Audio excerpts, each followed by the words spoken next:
you can quit smoking by doing absolutely nothing. And in this video, I'm going to tell you how I stopped smoking and why it is easier than what you think. Yo, what's goody? It's Bold Head Marco coming in. And today, I just want to talk about how to quit smoking, basically how I did it, and why it's easier than what you think. Yo, just a quick one. If you are interested in quitting smoking, in the description below, in the text below, I'm gonna put a link to a free ebook which you can get to help you stop smoking using the methods and strategies that I talked about in this video. Anyways, back to the video. Essentially, to quit smoking, you need to stop inhaling the cigarette, right? That sounds obvious. It sounds very obvious, but let's break down the behavior as to why you do that. All right, so in my case, I don't know what your case is, but think about this. In my case, I would want to inhale the cigarette when I, for example, was put in a tough position. So I was put in a position where I didn't know what to do. I kind of felt helpless. I felt like a victim. And, we all have different traumas in our life of what happened and what we experienced, all right? So considering that, see the pattern as to, okay, why am I picking that cigarette up and wanting to smoke it? Like, why am I wanting to self-harm to some degree? That might not be your case. Maybe you have a craving, right? I didn't have any cravings per se. My craving would arise with an emotional pain or some type of thing that happened. So, for example, when I had quit smoking for a few months, I started smoking again kind of full time when I had a very heartbreaking situation, a heartache situation. It was involving a female. So I decided, you know what, I'm just going to go outside and smoke. And then it still took a few weeks and like a few months before okay, then it became a regular thing. And that was due to this heartbreak. I know also another thing that happened was continuing on that journey of continuing smoking was that I started a new job, and in this job, I was working on the cruise ships. So we would go out and like be on the deck where the staff is and have drinks and stuff like this. And when you're drinking and there's people smoking, you just keep smoking as well. Like it was this weird dynamic, it started with that heartache, with that heartbreak, and then it just like it tumbled, and then it became kind of normal again to do it every so often, and then basically all the time, every day to some degree. So that is how that took place for me. What we need to see is when I'm in that moment, when I'm gonna smoke. So when that trigger comes up, for me, the emotional pain, for you, the craving, whatever that may be. So observe it, like look at it and think to yourself like, do I actually need to act on this impulse? Do I need to smoke right now? All right, ask yourself that. Let me talk about how I did it. So essentially, how I did it was that I changed who I was. I had this idea in my mind. I had read something very, very long ago, and I had this idea at the time.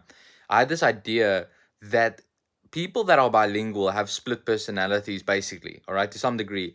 You have perhaps different personality traits when you're speaking a different language. So me, I grew up bilingual.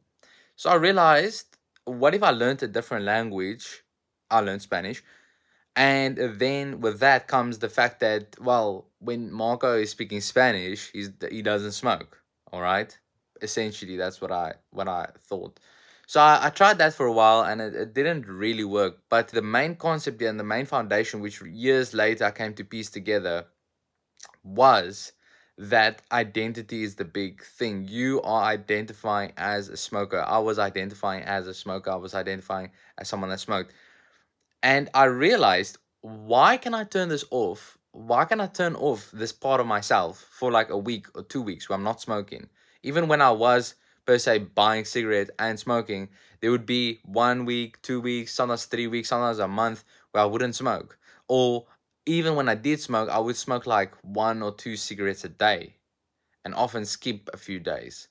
So I realized, like, wait, why is this actually taking place? Like, why don't I have any desire? Why don't I have anything that is like, well, why would I smoke? It's just, why would I do that? So I was tapping in and out of this play between having the ability to literally shift my identity. So I would shift who I was, and maybe it was that one element, but perhaps other parts of my life that I couldn't see that also changed. So, for example, In this case, I'm only talking about the smoking, but there could have been other things, all right, which could have been, could have not been, who knows. But all I know is that I was not smoking and I didn't have a desire to smoke. Like, as I sit here right now, there is zero inclination in me to go outside and smoke.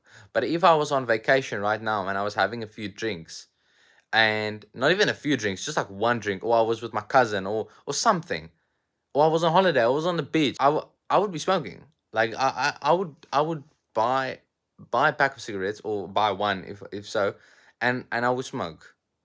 And then the next day I'll wake up and I won't think about smoking again for the entire day, for the entire week, a month if I want to. It's really a choice. It's like eating a donut. I don't have an impulse to go and pick up a donut and eat it. Like, I can think about it. Yo, do I want to enjoy a donut right now? Do I want to enjoy a drink? Do I want to enjoy a cigarette right now? No, because I'm not really gonna enjoy it as much as I think I am right at this moment. So therefore, I'm not gonna do it. And the reason why it's easier than what you think is because all it requires you is to just change that aspect of your personality. Now, there are this array of mediums on how to do it. Like, for example, with me, I learned a language. So you can learn a language if you want to go the hard way. You can do very deep introspective meditation where you just sit in meditation. You don't even need to focus on anything. You just sit in meditation and set the intention of meditation and just go into yourself and let the experiences roll out. And then other things you can do as well is deep reflective introspective silence. So not in a meditation, but just sitting there with no phone, no laptop, no nothing, no videos, no entertainment, no nothing. You just sit there and you like just think and feel. Look around your room. Don't do anything per se. Like, don't get up and like start dusting and stuff. Just sit there, and you need to just sit there and just think. Like, if you want to do it outside, you can, but you can just look around. Like, you can write down if you want to, but I would say, like, do not go read a book or something, or just do nothing. Just sit there and do nothing. It's gonna give, what this is gonna do is it's gonna unlock that ability to observe things. So for example, when you have the impulse of the smoking come up, you're like, oh wait, I don't actually want to do this right now. I don't actually want to do it. There's actually no desire. If I just go past the impulse, there's nothing there. There's actually no, like, if I just think about, oh, it's a craving. Okay, what's past that? There's nothing. I'm not doing it for a particular reason. Like, any effect that I want from smoking or doing the thing, I can just get from myself, right? If my stress is high, well, I don't need to per se smoke. I could just be like, oh wow, oh, I'm picking up a cigarette. I'm like, why did I just pick up the cigarettes? But it's easier said than done to get to that point, but you can get to that point through an easy and simple activity, which is making it easier than what you think, which is that introspection, those moments of deeper reflection, because that's what you need.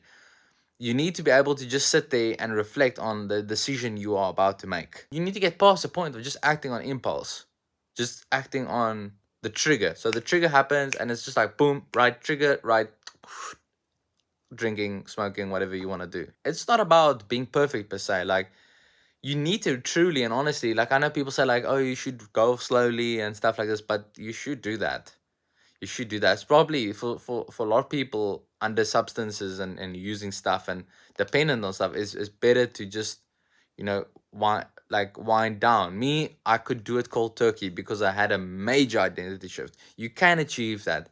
But if you're really still doubting yourself, I would just say wean it off slowly up until a point where it's zero. And don't opt for the vape. Don't opt for that. Like, even me, like, I got a vape. Like, I vape just as little as I did as I smoked. But if you just replacing one thing for another, it's not really solving the issue. You're just putting the plaster on a thing that is on a wound, or that is still open. If you want to try those things, you want to try meditation, you want to try just doing nothing, deep introspective reflection, and these kinds of things. If you want to try that, try it out, and yeah, let me know how it goes. If you need any help or assistance on this, feel free to freely, at no cost, email me or drop me a message, and we can talk about it. We can discuss it if you want to go in detail as to how You know, I actually did it, which I've explained in this video. But if you just have any questions, just let me know. And yeah, we could just bounce ideas back and forth to help get you started, get you to a point where you're not dependent and reliable on it anymore. Anyways, peace out.